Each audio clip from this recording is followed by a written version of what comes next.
할렐루야, 새생명교회 김한기 목사입니다. 오늘 본문 마태복음 13장 3절 8절은 예수님께서 씨를 뿌리는 자의 비유법을 들어서 우리의 다치고 굳던 마음을 잘 말씀해 주고 계십니다. 씨를 뿌리는 밭이란 인간의 마음을 말합니다. 인간의 마음은 옥도 같은 마음이 있는가 하면은 가시덤불 같은 마음도 있고 길바닥 같은 마음도 있습니다. 현대 심리학에서 보면은 길바닥길은 마음은 굳어버리고 죽은 자 같은 마음 상태를 말하고 있습니다.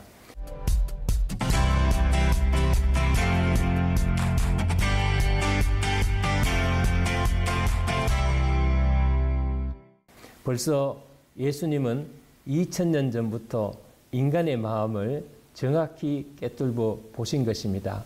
길바닥 같은 마음이란 길바닥처럼 딱딱하게 굳은 마음을 의미합니다. 이것을 우리 속담으로 풀이하면은 찔러도 피 한 방울 나오지 않을 인간을 말하는 것입니다. 찔러도 피 한 방울 안 나올 것 같은 사람의 관계는 아주 불편한 관계라고 할 수가 있습니다. 누가 이런 사람과 함께 살고 누가 이런 사람과 교제를 나눌 수 있겠습니까? 그 누구도 좋아하지 않을 인간상이라고 할 수가 있습니다. 이런 사람은 예수님 앞에 병든 사람이요 죽은 사람이라고 표현할 수가 있겠지요. 실제로 이런 사람은 영원히 병든 사람입니다. 또 다른 표현을 한다면은 앞뒤가 꽉 막힌 사람이라고 할 수 있습니다. 여러분 주위에 혹시 이런 분은 없는지요? 나와 함께 하고 있는 배우자가 이렇게 앞뒤가 꽉 막힌 사람이 아닌지 살펴보시기 바랍니다. 앞뒤가 꽉 막힌 배우자와 살아보지 않은 사람이라면 숨 막히고 가슴이 터지는 상황을 우리가 짐작하지 못할 것입니다. 오늘 본문에 소개하는 길바닥 심리를 가진 사람은 어떤 여유나 융통성은 거의 없는 다치고 굳은 마음의 소유자를 일컫는 말입니다. 예수님은 이런 사람은 죽은 사람으로 여기신 것입니다. 죽은 사람은 열매를 맺을 수 없습니다. 오직 살아있는 사람만 열매를 맺을 수 있습니다. 예수님은 바리새파 사람들을 길바닥 마음으로 비유하셨습니다.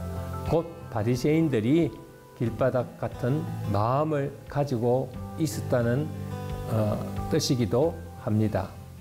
바리새인의 마음은 다치고 굳은 마음이었습니다. 다치고 굳어진 마음은 자기밖에 모릅니다. 자기 위에 다른 것을 볼 수 없는 마음, 결국 자기밖에 모르는 독선적인 마음이라고 할 수 있겠죠. 그런데 이 독선적이고 이기주의적인 병든 마음이 현재 우리 사회에 활개를 치고 있습니다.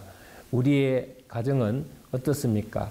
나의 배우자와 부모, 자녀들이 또 대해서 가만히 생각해 보십시오.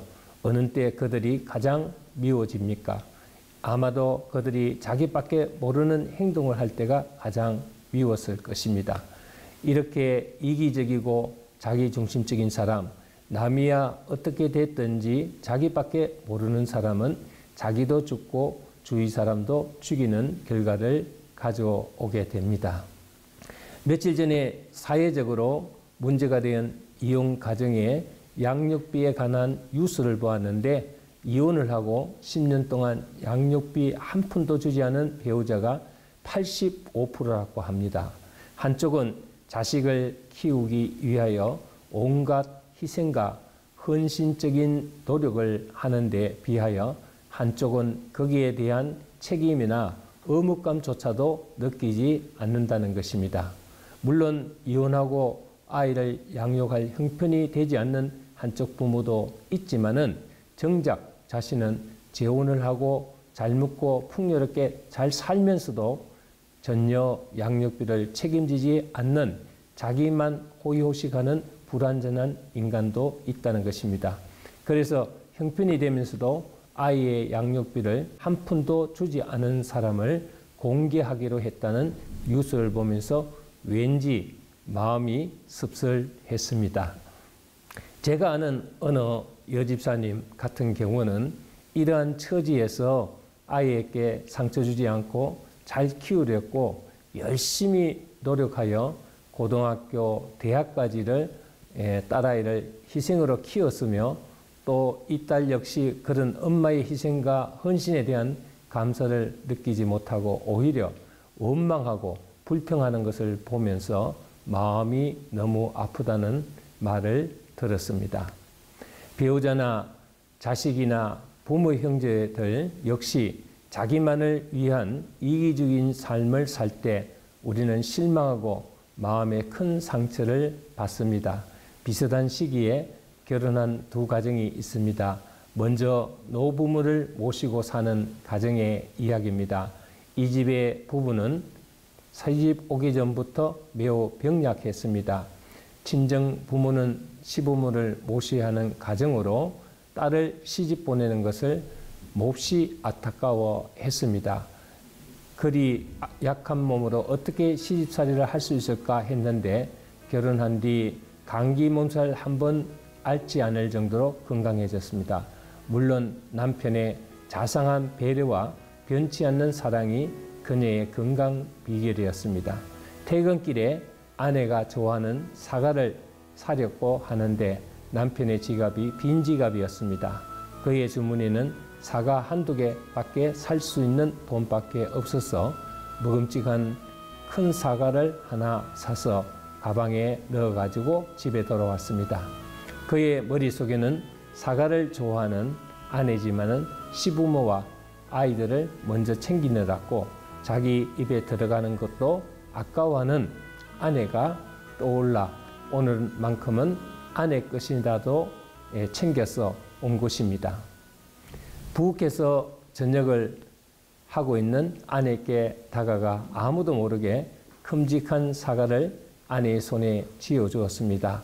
놀라서 바라보는 아내에게 눈을 한번 찡긋하면서 돌아서는 남편의 모습에 아내는 행복에 겨운 눈물이 맺혔습니다. 그 모습을 보는 남편도 행복했습니다. 천국이 하늘에만 있는 것이 아니며 예수님 말씀대로 이 땅에도 현실의 천국이 존재하는 것입니다. 또 한 명의 가장도 퇴근길에 과일 가게에 들렸습니다. 수박을 한 통 들고 신이 나서 집으로 돌아왔습니다. 모시는 부모님도 없겠다. 집에 가면 누구 눈치도 볼 일도 없습니다. 자기가 좋아하는 수박을 아이들과 먹을 생각을 하면서 기분 좋게 집에 왔는데 현관문을 열어주기 위해서 나온 아내의 안색이 좋지 않은 것을 보고 그때서야 남편은 아차 하는 생각이 들었습니다. 아내는 수박 알레르기 체질로 수박만 먹으면 재채기, 콧물 등 비염 증세가 나타나고 심지어는 설사까지 한다는 것을 까맣게 잊고 자기가 좋아하는 수박을 사들고 왔으니 입장이 곤란한 것은 사실이지만 어찌됐든 사온 수박이라 아이들과 거실에서 맛있게 먹으면서 알레르기가 있다는 이유로 아내에게 조금이라도 먹어보라고 권하는 소리조차 하지 않았습니다. 저녁을 지으면서 이 모습을 바라보는 아내의 가슴 속에 뭔지 모를 화가 부글부글 치밀어 올랐습니다. 마음속으로 자기밖에 모르고 자기밖에 생각하지 않는 남편이 믿고 원망스러웠습니다. 이 가정의 주부는 건강한 몸으로 결혼했지만은 두 아이를 낳으면서 산후조리도 제대로 하지 못하고 위장병, 두통, 요통에다 심지어는 관절염까지 앓으며 아프지 않은 곳이 없을 정도로 병이 들어 있었습니다. 이 두 가정을 비교해 보면은 알 수 있듯이 상대를 배려하며 사랑하는 사람과 자기밖에 모르는 이기주의적인 사람의 생활 방식은 엄청난 차이가 있습니다. 이것이 바로 옥토와 길바닥의 심리 상태입니다. 길바닥은 그저 분쟁과 다툼과 갈등과 상처만 있을 뿐 아름다운 열매는 맺지 못합니다. 이제부터 굳고 닫힌 마음을 사랑으로 활짝 열고 또 배려하는 마음으로 가정의 천국을 이루어가는 여러분이 되시기를 주의 이름으로 축원합니다. 감사합니다.